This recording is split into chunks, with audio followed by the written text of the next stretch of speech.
Appeal है। Professor Lakshman Yadav को दिल प्रदेश में जोहार, स्वागत है। बहुत बहुत धन्यवाद। और मध्य प्रदेश, राजस्थान और गुजरात के इस बॉर्डर इलाके पर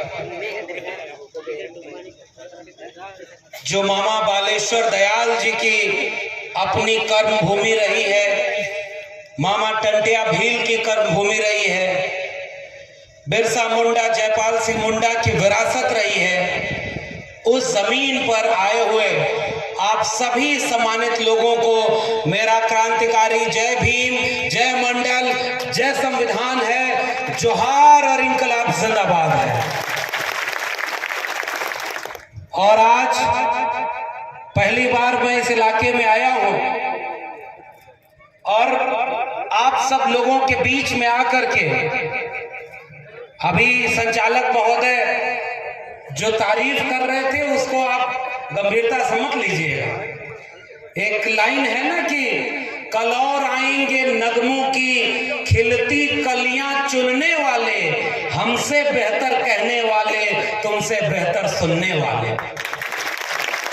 तो हम लोग जो भी आज लड़ाई लड़ रहे, प्रोफेसर जितेंद्र मीणा जी हैं, आनंद राय जी हैं और आयोजक मंडल के तमाम साथी हैं, हम लोग कोई पहले व्यक्ति नहीं है। हम यहाँ खड़े हैं क्योंकि हमारे पुरखों ने वो लड़ाई लड़ करके ये जमीन तैयार की है जिस पर हम जैसे लोग यहाँ खड़े होकर आंख में आंख डाल करके आज के जालिमों से लड़ रहे हैं।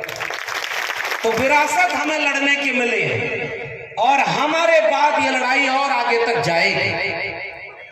तो हम तो इस मंजिल में एक सफर में एक मंजिल के पड़ाव हैं। और आज ये संयुक्त राष्ट्र संघ द्वारा विश्व आदिवासी अधिकार दिवस के उपलक्ष्य में आप सबके बीच में आने का और इस कार्यक्रम के आयोजित करने का जो मकसद है वो आप सब जानते हैं। अब तक मैं देश भर में जिस भी कार्यक्रम में गया, चाहे वो देश के बड़े बड़े दलित समाज के कार्यक्रम रहे हों, ओबीसी समाज के कार्यक्रम रहे हों, तमाम सामाजिक न्याय के मानने वाले लोग रहे हों, उनके कार्यक्रम में एक चीज मैं देखता था कि जो कार्यक्रम में आए हुए लोग हैं उनकी औसत उम्र अगर निकाल दी जाए तो वो 50 साल के ऊपर होगी, यानी बुजुर्ग और अधेड़ लोगों की संख्या ज्यादा है। और जब आदिवासी परिवार और जैस के कार्यक्रम में आया हूं, मुझे लगता है कि आज सबसे ज्यादा तादाद नौजवानों की है, इसलिए आपका कार्यक्रम बहुत शानदार है। तो लड़ाई वही आगे लड़ेगा और जीतेगा जो अपनी आने वाली पीढ़ी को अपनी विरासत से जोड़ देगा। और ये नौजवान जिस दिन समझ जाएंगे कि वो लड़ाई कौन सी थी जो बिरसा मुंडा लड़ करके छोड़ गए, वो लड़ाई कौन सी थी जो टंटिया मामा लड़ते थे, वो कौन सी लड़ाई थी जो बालेश्वर दयाल जी इसी इलाके में लड़ना चाहते थे, वो लड़ाई कौन सी थी जिसको लड़ने के लिए जयपाल सिंह मुंडा संविधान सभा में खड़े होकर पूरे देश के लोगों के सामने कहते हैं कि हम आदिवासियों को ये लोकतंत्र सिखाने की जरूरत नहीं है, हम सैंधव घाटी सभ्यता के वारिस हैं, लोकतंत्र हमसे आपको सीखना होगा।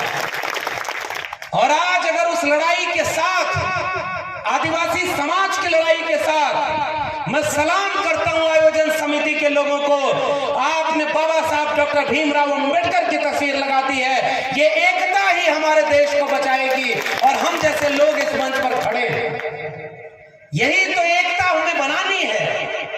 आप आदिवासी समाज के लोग हैं, मैं ओबीसी समाज से आया हुआ हूं।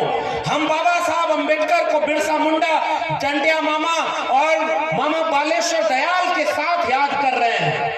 यही भारत है, यही ये देश है जिसे कुछ लोग दिल्ली में बैठकर ये सोचते हैं कि देश का मतलब दिल्ली है, देश का मतलब भोपाल है, देश का मतलब गुजरात है। उन लोगों को ये समझाने की जरूरत है कि आओ चलो गांव की तरफ देखो। इस देश के जल जंगल जमीन में, इस देश के नदी नाले पर्वत पहाड़ में जो इंसान बिखरे पड़े हैं, जिन्होंने इस धरती को रहने लायक बनाया, पहाड़ का सीना चीर करके बंजर धरती में फसल उगा करके सदियों से जिन्होंने इंसानों का पेट भरा है, उनसे ये देश बना है। ये देश दिल्ली नहीं है।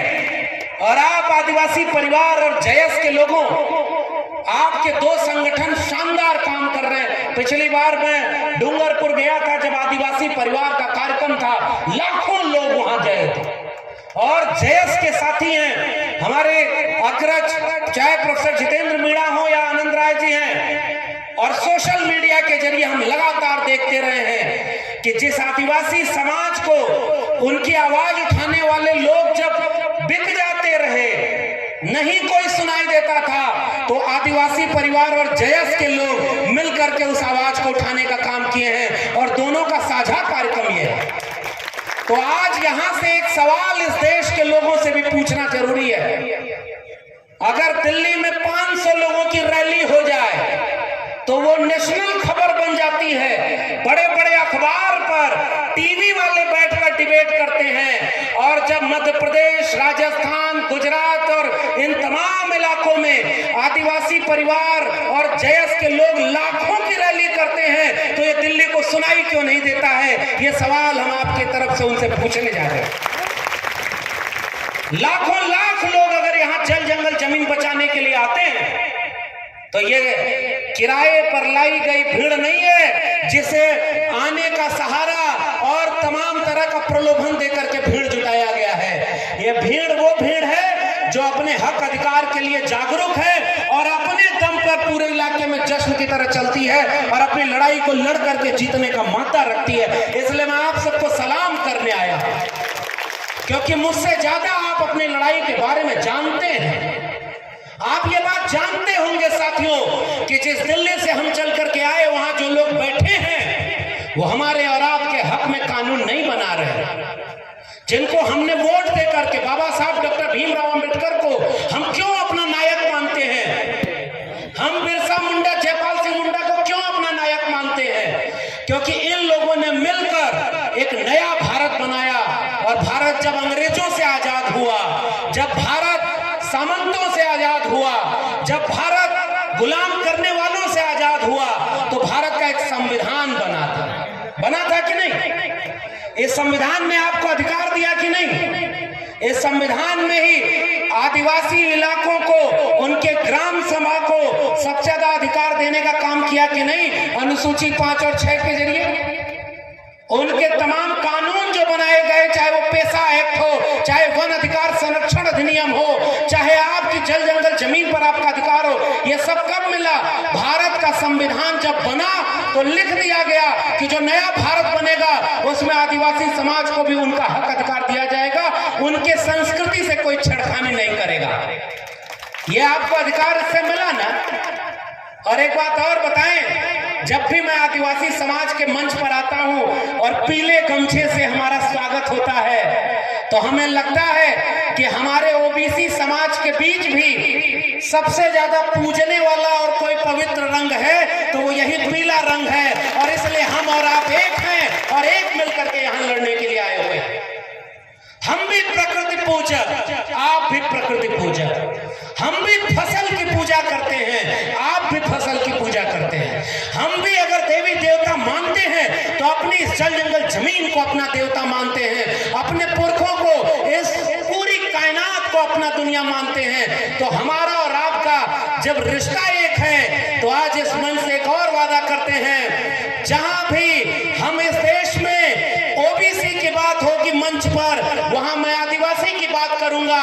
जहां आप आदिवासी की बात करिएगा, वहां ओबीसी को अपने साथ खड़ा पाइएगा, तब जाकर के हम मिलकर एक लड़का लड़ाएंगे।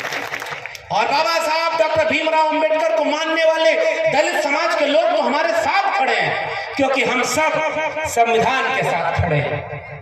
और आखिरी बात, इस समय खतरा क्या है मेरे प्यारे गांव में रहने वाले मेरे मासूम लोगों, मेरे भाइयों बहनों, बुजुर्गों, माताओं बहनों, जरा एक बार आप देखो अपने इलाके को। ये इलाके एक जमाने में क्या ऐसे ही गरीबी की वजह से इतने कंगाल रहे? रहने को घर नहीं, खाने को भरपेट अनाज नहीं, पढ़ने के लिए स्कूल कॉलेज नहीं, काम करने के लिए यहाँ कोई ऐसा सुविधा नहीं। जो किसानी हम करते थे उसको इतना बर्बाद कर दिया कि खेती किसानी करके अब आप अपने बच्चों का भविष्य नहीं बना सकते। क्या आप अपने बच्चे को अपनी खेती किसानी के दम पर दिल्ली विश्वविद्यालय जेएनयू पढ़ने भेज सकते हैं क्या? क्या आप अपने बच्चों को विदेश पढ़ने भेज सकते हैं क्या? हमको और आपको इतना कमजोर कर दिया गया कि सुबह उठो, जाओ अपने काम पर और दिन भर केवल इतना कमाओ कि रात में आपके चूल्हे में रोटी जल सके, ताकि आपके पेट के अनाज मिले और तमाम लोग परिवार के खाएं पिएं और सो जाएं। फिर अगले दिन सुबह उठो, दिन भर काम करो और जितना पैसा कमाओ रात को उसको खर्च कर दो। ऐसा क्या इलाका ये पूरा गरीबी का मारा था क्या? अरे मैं जब इस इलाके में आता हूँ और मैंने आज ही पूरा इतिहास जाना, जब मामा बालेश्वर दयाल जैसे लोगों के बारे में जाना और पढ़ा, तो माना कि ये पूरी धरती तो समाजवादी आंदोलन की धरती रही। ये समाजवादी आंदोलन की